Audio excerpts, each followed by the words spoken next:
So, Rich Brian, this is the first time that I actually cover anything by him at all on my channel, so it's a big day. I'm really excited. I hope you all are as well. I know that Rich Brian fans everywhere are going to be cheering and absolutely reveling in the fact that I am finally covering an album by Rich Brian on my channel. So, look, I'm not really into his music, but that's not to say that I don't like it. That's just to say that I'm not really familiar with it. You know, I have never really given him the time of day, and I can't really say why. You know, I've just never really gotten into his music for some reason, but hopefully this is the project that does it, that gets me into his music, you know, that gets me really interested in him as an artist. I've heard that it's absolutely beautiful. I've heard great things about this project, and you know, it's been a while since I've actually heard a very exciting, beautiful album. I guess since maybe Igor. It was the last really memorable album that I heard, so you know, I'm hoping that this is up there with it. Like I said, I'm not really too familiar with Rich Brian, so there's not really much I can say about him.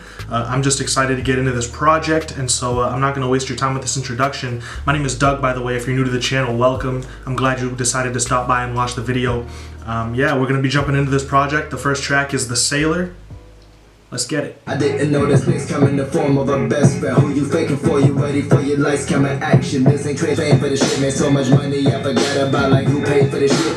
I got used to distraction, so once a good I do not call my phone out, I enjoy ya. You hear this snare, bro? This beat is filthy, bro.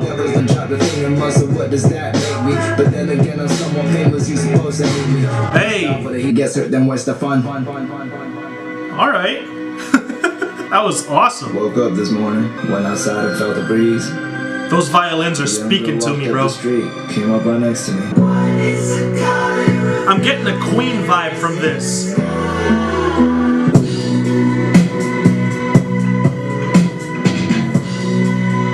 Oh, this beat, bro. Alright, well, you know, I was kind of hoping for that beat to flow into this song, and that would be the beat for this track. But since it didn't, since it switched up, and now that we've got like a whole nother track to talk about, I'm just going to give my thoughts on that first track. Crazy Queen vibes at the end of that with the chorus and all the different harmonies. Definitely very Bohemian Rhapsody-esque, you know? Kind of got that kind of vibe from it. But what a track, you know? First off, the instrumentals are perfect. I mean, that beat was just so grimy, but at the same time, it had such awesome melodies going on in the background. You know, that little sample, the little loops, kind of sounded like there was an organ that was just being played on every beat. You know, it was really interesting to listen to, but it was so hard at the same time.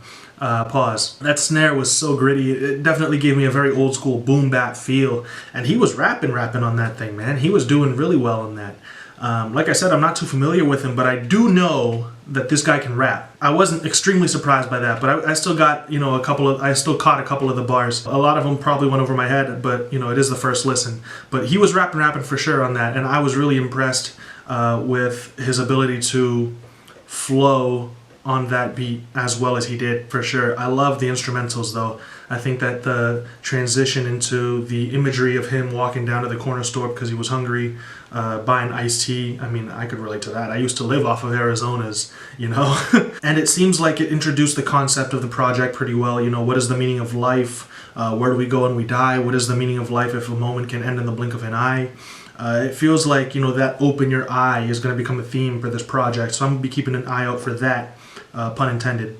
And, you know, I just feel like it was really interesting. It was something that kind of piqued my interest, you know, as the introduction to the project. It definitely got me invested into what he's going to be saying next. It's got me interested in the rest of the project. So as an introduction, it served its purpose beautifully. But technically, also, it was absolutely very well executed. The music sounds great.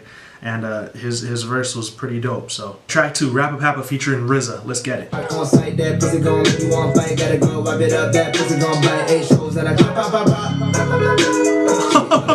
little vocals in the background are so dope. Goodbye to the good guy, look what you did, now we don't care about shit. I love the little guitars in this beat, man. Pull your pants down, we run into the bathroom, sorry we ain't got time like the candles. Pussy got me back cause she don't buy pills, only one and afters. Like on the nipples like Bon Appetit. Don't tell me pull up. Bon Appetit, oh my god. She's so wet, I go for a swim. Girl, don't stop, let's do it again. They're gonna try to find 1,000 ways to say the same shit, but you'll be different. Because it's your culture, your power, plus your refinement. Focus your strength. That was a really dope outro, man. RZA's voice is just so epic, you know? It definitely sounds like almost like a narration for the project. That would have been dope if he got RZA to narrate this entire project. He's got a great voice for that type of stuff, man. Rappers back then used to just have such epic vocals, you know? The game's changed nowadays and people get to be a little more creative with their vocals, but back then when everything was really all about, you know, thugging and gangster rap, your voice had to be really tough for you to be able to really make it. And yeah, I just really like the way his voice sounds, bro. Yo, that beat was definitely really fun. It was definitely a little catchier than the first beat, I think. It was a little simpler, you know, there wasn't too many orchestral instruments or anything like that. It had a really catchy guitar loop.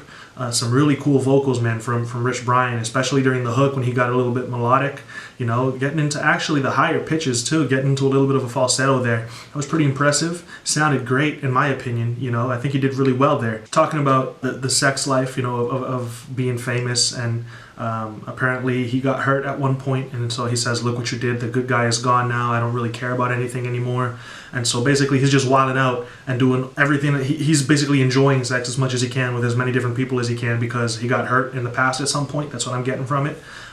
It's a dope song, man. It's definitely catchy. It's definitely bumps. It's got a really great 808 sound, you know. It's a dope song. I like it. Next track is Yellow. I know that he dropped this a while ago. I've never heard it. Apparently it's really beautiful. So I'm excited. I'm beyond excited to get into this. The artwork for this track is crazy too.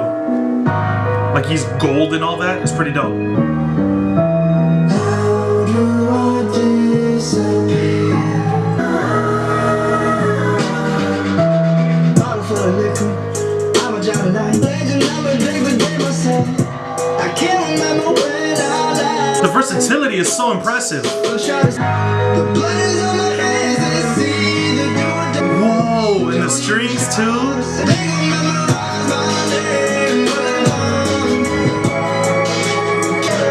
I've got goosebumps.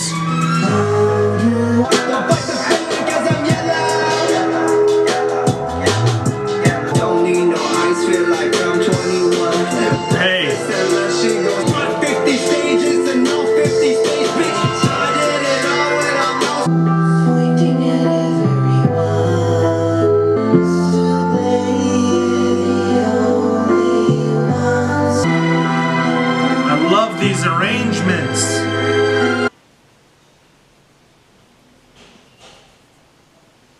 That was absolutely beautiful, bro. God, those strings are beautiful, man. You all know how much I love strings in hip-hop music if you've been following the channel for a while. I mean, every time I hear strings in any hip-hop song, I always make it a point to point them out because I feel like they're so versatile. You know, they automatically add something so special to the track if you know how to use them well. And he has been using them very well in his music so far. This track's subject matter is absolutely beautiful. I mean, he's talking about depression and suicide here, and they will only remember him once he's gone. That's when he says that they're going to memorize his name. That's when they're going to recognize his face, is only after he's gone. And that's just the world that we live in, you know. I saw a video the other day where Miami was talking about Drake and how people love to hate on Drake, and then they're only going to recognize him as a legend in the game once he's dead. And that's just the world that we live in nowadays, man. People just remember to be human once people are gone. As long as someone is alive, there will be people hating on them. There will be people throwing a bunch of stones at them and just forgetting that they're also human beings. And I feel like that's kind of what he's talking about here is the fact that it gets to them as artists because they've got all this negative attention 24/7. Even though they're adored by so many people, all the negative comments always find a way to make it through, you know, and they get to these people. So he's kind of talking about how much it drags him down and how people will only show love to him for real once he's gone. And it's a great song for people who might be feeling the same way, you know. It's definitely very relatable. I've been in this situation myself where I was having these types of thoughts, and it's definitely a very tough situation. It's a very dark place for you to be in. You know, this is just beautiful. I mean, this kind of feels emphatic, and it kind of feels like he's rising out of this situation that he's in and this dark emotional state that he's in, especially with those strings at the end. They sound so uplifting, so hopeful and triumphant, you know. So that's almost representing that clawing yourself out of these dark thoughts musically. You know, I think it's tremendous. That's at least what I got from it. Let me know your opinions on this track, because I'm sure this is probably going to be one of the heavier and more open to interpretation tracks off of this project. So let me know what you think about it in the comments section. I'd love to talk about this, and if anyone out there is feeling this way, just hang in there. You know, you can reach out to people. You've got people who love you, and it gets better. That's really all I can say, is that it gets better. So I love this track. This is really beautiful. Yo, this beat is so dope already. I love those keys. Oh, the horns. On the board and blowing mortgages. I haven't started, man. These are just a before. Plans on my calendar for I went all professional. Less social trust, man. These people making me cynical. Comfortable down this chair I'm sitting on. My name is Brian Cole. Bars is what I'm known for. It might be, let's talk about it before all these folks inside of school to give a fuck about it. Everyone's trying to make hits with a vision who mastered and causing trouble. Man, I can't see the finish line fall. I could listen to this beat all day.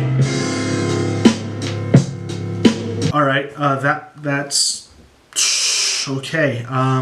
That was really fire, bro. Yo, this song is fire all the way through. This Chance the Rapper, take notes. This is how you make an inspirational track. This is how you make a feel-good song that still slaps.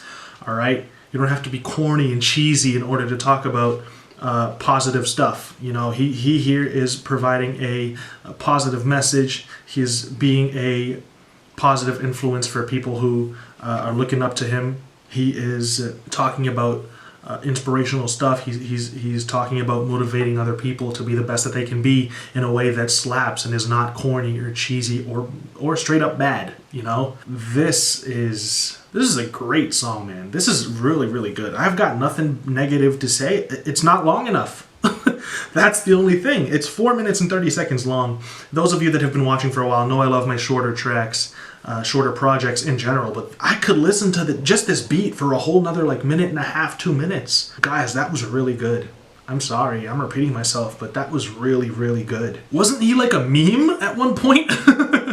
I mean, I guess that's kind of like Tyler the Creator-ish, where he's known for being really absurd and saying all these crazy things and being really wacky and weird, and then all of a sudden he just took a hard left and I just moved to the right. But he took a hard left and started making this really sincere, honest, and beautiful music. And is that what he's doing? Should I go back and listen to his older stuff? Is it a lot more fun and wacky and weird? Back when he was called Rich Chega, before he very sensibly changed his name to Rich Brian. I mean, God, I'm interested in this guy now. Tough in the pack, you gotta go. Roll 5 years from now, will this even matter? You hope you don't know. I love when he gets melodic and sings, man. His voice is great. Going so slow. To forget, question every day how we think. Here comes better days. On the thoughts I have in my head. Wow. I just can't tell your favorite things. Milk with cookies and cream. I swear we did the good.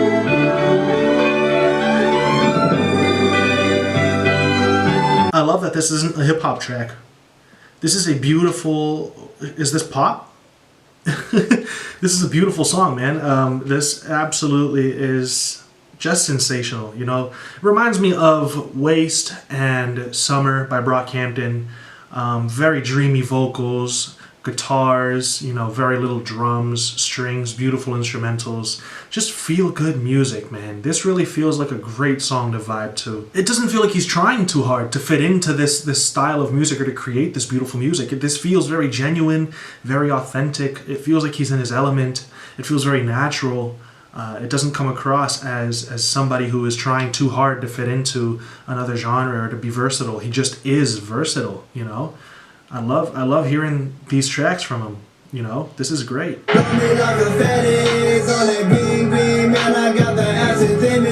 The dissonance to this track is crazy, you know? It sounds very gritty, very eerie and dark. It sounds really awesome. It is hard left, but it sounds great. I looked at the clock, guess what, the bitch is don't be shit if it just turns into excuses, bitch. I'm just talking facts, I'm just trying to make sure my next album quite a shit hit this. I kill shit and you are my witness. So this track is loud, it's obnoxious, it's aggressive and braggadocious. A very interesting change of pace from some of the other songs on this track, like Yellow and like Drive Safe. I'm not sure how I feel about it. Like I get the song. I get that he wanted to have a really loud, obnoxious, braggadocious track on here along with all the other really mellow and smooth tracks. I'm wondering whether I like this track in particular because that hook is kind of annoying, you know? I felt like the hook was annoying. But I do like the production, I do like his verses, you know, I do like his flexing, I do like, you know, his style, his performance on this track. I just think that the hook is kind of annoying. That's it. Next track is Vacant. Biting so much up, I got how peace feels. If you like that memory so much that you should keep it. He's the one you call that one you love. You want my Kleenex, but I ain't make you cry, girl, he did. No, it ain't my fault that he did. No, it ain't my fault. Yo, this is wavy. It's very different. When you got a problem, who you call? Who was there to calm you down when you felt like you lost it all? How you said that I seen disconnect you such a couple more times. I just might never really been good at reading, but maybe you just. It's a very interesting track, man. First of all, his delivery and his approach to this track was really interesting because when he's rapping, his bars kind of begin before the actual first beat of the measure. So it'll go like 1, 2, 3, 4. But by the time it gets to 4, he's already started his next bar. And so it kind of flows into the next measure in a really interesting way. It kind of sounds like he's flowing just before the beat, even though he's on beat. Because of the fact that his verse consists of bars that start just before the actual first beat of the measures. It's an interesting approach. It kind of feels like rushed. It kind of feels like he's talking about this girl, and it kind of is a little anxiety inducing. It's kind of like it gives off this anxious vibe, like he's eager or something like that, you know? It kind of feels like really interesting to listen to. It's very different. The hook is very beautiful. It's wavy. I like that little falsetto that he goes into, if that is actually him singing the hook, which I'm assuming it is because he's shown that he can hit those notes. You know, it's a really cool song. It's very short, definitely a little more experimental, but I enjoyed it. I thought it was very interesting. Almost feels like an interlude, like a little longer than a normal interlude, but it's also shorter than most of these other tracks. So, you know, definitely feels like an interlude for this project. You just take me where it hurts. Call my friends over to get we don't need all kind of business are you in? Got so many blessings, but I'm still here counting it. Even feels like a bakery. Finding ways to stop the bleeding. Again, another very minimalistic approach to this beat. Wasn't nothing accidental. Hey, this shit gets so boring. I had to switch it up a little. Yo, I like it.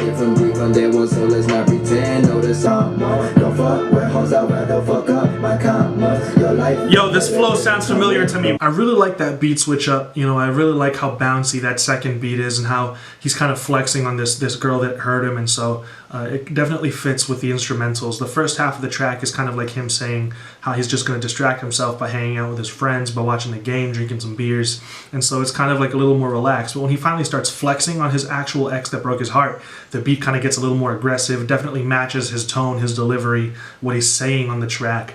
I think that was a really cool juxtaposition between the actual halves of the instrumentals. But I'm trying to find out where I've heard that flow that he used in that second verse, because I know I've heard that exact flow somewhere, and I'm trying to remember now where it's from, but I can't for the life of me. Still, it's a really dope song.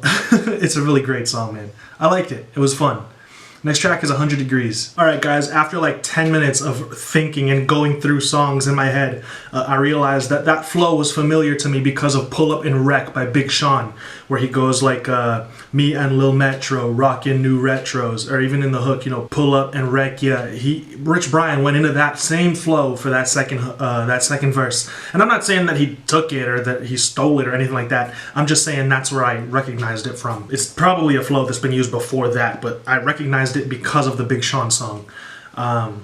Man, alright, I was kind of driving myself crazy there trying to find that. Now we can listen to 100 Degrees in peace. We just wanna be free. Yo, that 808 is so aggressive.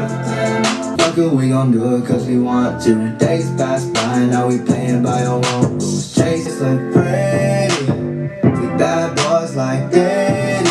Is that the same flow from I've been in the house taking no calls from What's that song? It's by Drake.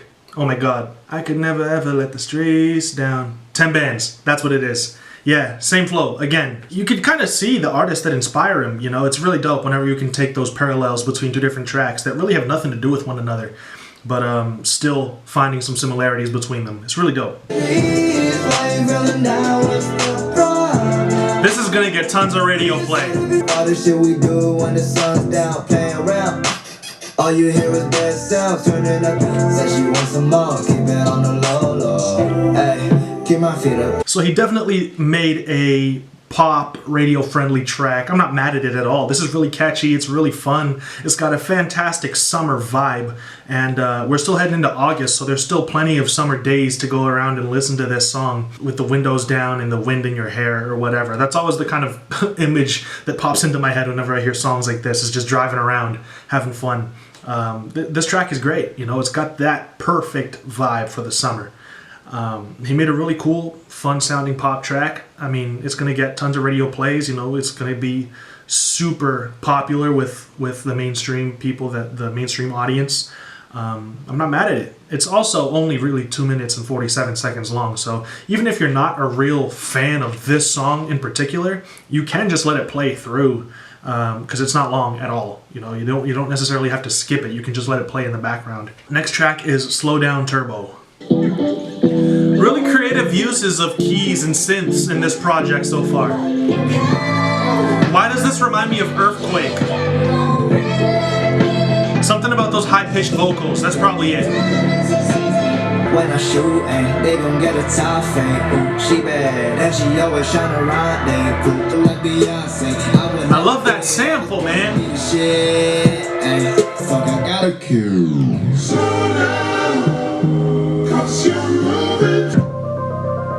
Another switch up? What is it, a Travis Scott track? Yeah, love when it's cold out. Act so tough, tell me what you really know about. Alright, this is hard though. Cause it's all what's the fun of it. Walk around, I feel like a fully loaded weapon that just give you digger. Why do you keep asking for a present? Is this gonna switch up again? Oh, 50 bands, been on road like 50 days. I got hella songs inside the bar that I always like my fucking name, Billy Mays. Billy Mays, bro! So this track almost feels like 4 songs in one, dude. That's crazy how many beat switch ups are on this. There's a little something here for everybody on this track, you know? It's crazy. The creativity behind it and the execution, I mean, it was all very, very solid. I can't really speak to the replayability, I guess, because, I don't know, none of the actual sections of the song go on long enough to really draw someone back to the song. It definitely sounds better in the context of listening to the entire project as a whole, I think. So I'm not sure if I would come back specifically to this track, but on a playthrough of the project, there's zero chance I'm skipping it. That's kind of my thoughts on it. I feel like it's got to be listened to in the context of the entire album, you know? But it is a great track, and it was executed very, very well. Next track is Curious. This kind of feels like folk music. I like this. Imagine if life was a game. Imagine if will rappers be garbage, will people be rapping, will everyone still sound the same? Oh my god. And nobody knows. He tasted fluoride in this water I'm drinking. I don't know why I make friends in this beat. Yo, it's funny because he mentioned the fluoride in the water and how other places don't really, I don't know about Europe, but other places don't really have fluoride in the water like they do in the States. I know for sure here in Brazil, every time I mention that there was fluoride in the water, in the tap water in the States, people are always kind of weirded out and they're like, how clean is their tap water? Because here in Brazil, I mean, very rarely do people drink tap water. I mean, they do, but it's not necessarily the cleanest water around, you know? You always have to have a filter of some sort to filter your water, and then you drink it. But in the States, in most places, you could just drink straight from the tap, at least where I lived, and you would be fine. It was even good for your teeth because there was fluoride in the water. It's funny that he mentioned that because himself being an immigrant, I just super related to that all of a sudden just because of the same experiences that I had. So I thought that was really cool. Pretty fit, cause I saw through her in the wall she built. She acting all that, her friends are wild way. Gave me the flu, hey, she was not worth it. I got sick and Sam and he gave me the blues. I started 30s, 20, I was fighting too long. I only get to see him on my phone. Time trash can side of the stage for me. Man, I don't know what happened to me. So honestly, that track was really cool to me because of the fact that he was just so honest and sincere. He really opened up. I mean, talked about his personal life, his family life, talked about his mental health, talked about the trip from Indonesia to the United States and what it was like living as an immigrant and growing up and not really having any friends, and then what it was like dealing with fame at a young age. I mean, is he really only 19 or is he turning 20 this year? I don't know. I don't know his age. He's younger than me, which kind of makes me feel like a failure. Yeah, man. Imagine being 19 or 20 and just having that much recognition, you know, and just being that famous and dealing with people's attention all the time. I mean, it's got to be tough, and learning to deal with that at such a young age has got to be very, very tough as well. So, you know, I like how honest and sincere he was there, and the little instrumental, I mean, it's just so fun, you know, so folksy. I love it. It's great. The last track is Where Does the Time Go? Featuring Joji. Oh, it's Sad Boy Hours. Let's go.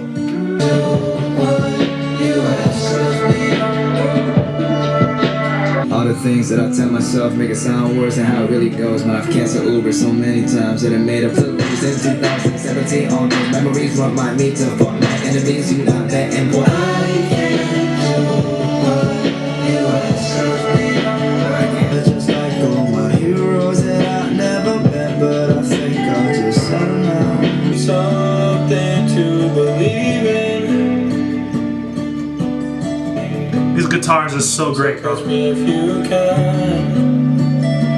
That's a really solid outro track, man. It's really fun. It's got a really cool feel-good vibe to it, you know. It's a really laid-back, relaxed, kind of mellow, you know. And he's talking about his love life and not having enough time to be with this person that he's in love with. I can't even imagine what that must be like, you know, just being so busy all the time and having to deal with shows and concerts and people needing your attention all the time. I mean, I can't even imagine how tough that must be. So, you know, I thought that it was a really cool track. I like that he included Joji on here. It's always fun hearing Joji swoon on these songs. He's so great at it. I thought that this was a really dope song to end the project off, man. So, let's talk about the project. So, The Sailor by Rich Brian.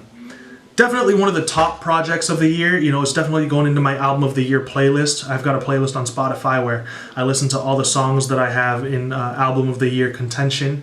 I listen to those albums over and over again, and by the end of the year, hopefully I'll have decided on a very solid list. You know, I'm already preparing for those videos towards the end of the year.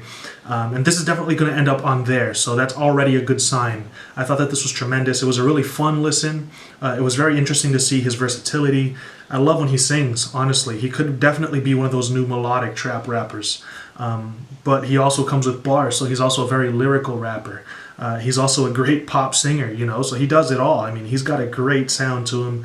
I love the way that this whole album fits together. It sounds very coherent, cohesive. It feels like he was very intentional in creating all the songs and placing them in that order of the track listing, you know. I think that there are a few times where we do have kind of a hard left from a very mellow track to a very energetic track.